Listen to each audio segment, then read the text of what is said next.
3, 2, 1. Здравейте, брати и сестри българи! Намираме се на горещото място тук. Ще ви покажем с зум. Тук сме над Тракийския университет Стара Загора. Виждате какво е апетитно място.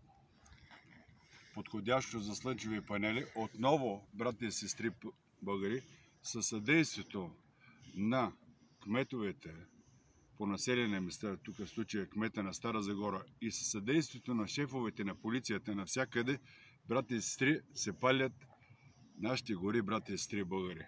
За да се слагат слънчеви панели, за да копат злато и така нататък. До кога ще ги траем тия, брати и сестри българи? Тези майкопродавци. Знаете много добре, че на един голям олигарх скоро кмета му даде 50 декара, вие знаете кой е, за да строи заводи тук в близост за слънчеви панели. Виждате тук в близост има много красиви къщи, новия квартал на Стара Загора е тук. Точно сме над, пак казвам хората, които не са ме чули, над Тракийския университет в Стара Загора. Това е вилната зона. Къщи за милиони се строят тук в момента. Тук, където са запалили къщите, изложението южно, подходящо, пак казвам, за слънчеви панели. До кога ще ги траем, брати и сестри българи, тези майкопродажници? И кметове по населени места, и шефове на полицията.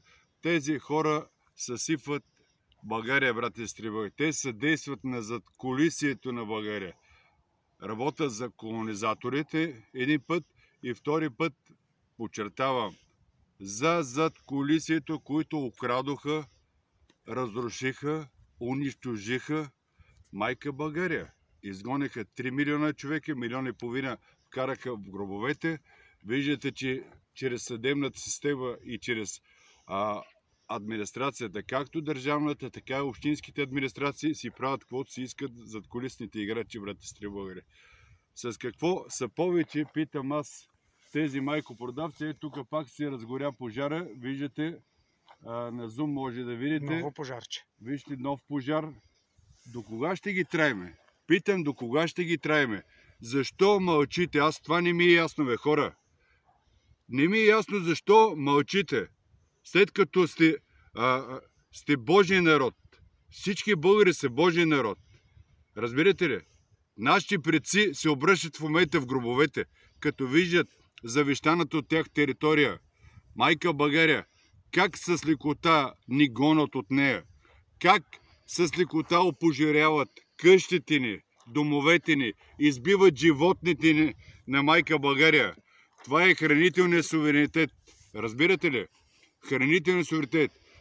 Знаете, на Бойко Борисов, там зет му и на кой ли не още от олигарците, вкарват месо по 20-30 годишни и ни троват канцерогенни меса. ПП-тата са същите, тези партията на меките китки, абсолютно същите изводи. Певски, мевски, същите. До кога ще ги траеме, бе, братя? Излизайте, бе! Излизайте, бе! Излизайте, скоро ще ви избият и вас, бе! Ще избият децата ви, бе! Вие разбирате ли, че това е война? Вие мислите, че е война само когато се стреля. Не! Това е икономическа война. В момента виждате как ни палят домовете. Над 30-40 къщи са изгорели, бе. Къде са кметовете тук, бе? Обясняват се постфактум. Защо, бе?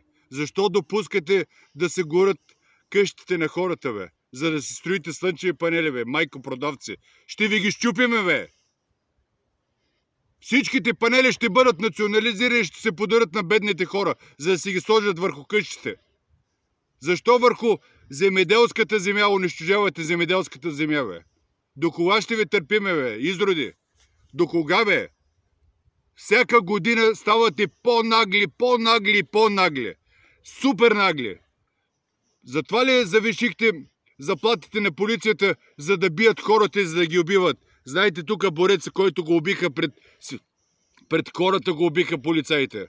И на други места, и във Варна, и в Казалък, и къде ли не, и в Попово избиват хората. Това са организирана престъпна група. Вие плащате на полицията, за да ви пазят, и за да избивате хората. И то плащате с нашите пари, с нашите данъци, бе. Изроди! Анатема, бе, изроди! Анатема до девето коляно да измрете всички, бе, изроди, които съсифват и убивате Божия български народ, бе. Как не ви е срам, бе? Ей, изроди мръсни! Ще плащате! До девето коляно ще плащате. Няма кой да ви пусне аванта, бе. Има такива хора, като мене, много по-сериозни хора. Ще ви смачкат, като гиди. Вие виждате ли, че ето го и Тръмп беше против зелената сделка. Вие какво правите, бе? Какво си мислите, бе? Ще викувате ли? Няма да викувате. Няма да викувате. Всичко ще ви се национализира. Всичко ще ви се вземе. Видяхте ли срещите между Тръмп и Путин, бе? Ние оставаме под влиянието на Русия, колкото и да не ви се иска. И сте в списъка, доколкото чух, всички, които сте управлявали от 35 години, сте в списъците. Както управляващи, така и опозиционните партии, така и техните разклонения. Всичките. Ето го и този копанарина, който се прави на русофил. Никой не го взима на сериозно. Казаха ни от администрацията на президента, увериха ни, че само и на Путин, както и от администрацията на Тръмп, имаме уверението, че ще работят само с патриоти. И всичко знаят. Всичко знаят. Ето ги тия Ебелин Михайлов, сатанист, и той е цинтолог, който разпространява цинтологична литература, бе. Той трябва да влезе в затвора, да не излиза 100 години самота, бе. Ние имаме православие, бе. Ето го да върна на темата. Ето го. Пожари в цяла България. И това не са отжегите. Разбирате ли? Това са умишлени. Умишлени, повтарям, полицаите. Това пожарите. И това е със съдействието на шефовете на полицията. Навсякъде. Не говоря за редовите полицаи. Има прекалено читави полицаи в България. Прекалено големи патриоти. Разбирате ли? Това са шефовете на полицията. Те са в зависимост и те правят всичко възможно да не съсифат. Разбирате ли? Тези майкопродажи, шефовете на полиция и кметовете, разберете го. Обединявайте се, 3 септември даже е късно. Просто трябва да им скочиме много по-рано и да си освободиме майка България. В противен случай заминаваме в канала, разбирате ли? Скоро ни казаха, че 40% от Израел трябва да дойдат да живеят тук. 4 милиона. Вие разберете ли, че те ще променят и армията, ще променят и полицията. Нали знаете какво ще стане? Знаете ли какво стана в Палестина? Няма какво да ви казвам. Гледате телевизия. Виждате. Същия геноцид ще бъде с българите. Те са техни хора от 35 години, бе. 35 години техни хора управляват, не управляват по-точно, унищожават майка България. 35 години, разберете го. Това не са управленци, това са унищожители. И това, пак казвам, това са хора с български имена, но са си ги сменили. Те не са истинските имена, разберете ли? Разровете си, ще видите за какво става въпрос. Съдебната система, под всякаква критика, там абсолютно същите симпатяги са и в съдебната система. Говоря симпатягите, които се мислят, че са Божия народ. Знаете кои са? Там, в прокуратурата, шефа на прокуратурата в България, главният прокурор, също е от симпатягите. Лично са ни го казали симпатягите. Наш човек е. Значи те си правят какво си искат симпатягите. Разчистват си терените.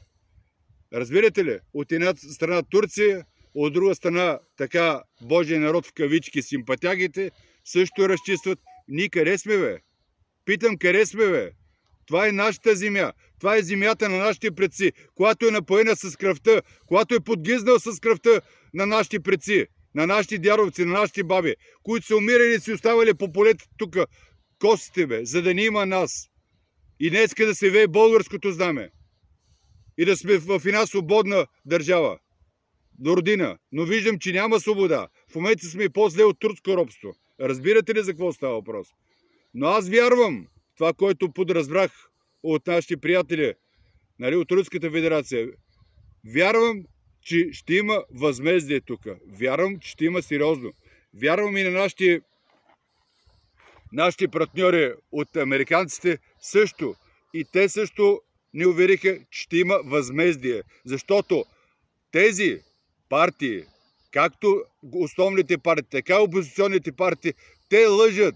Пак повтарям, те лъжат и Русия, лъжат и нашите партньори от Америка.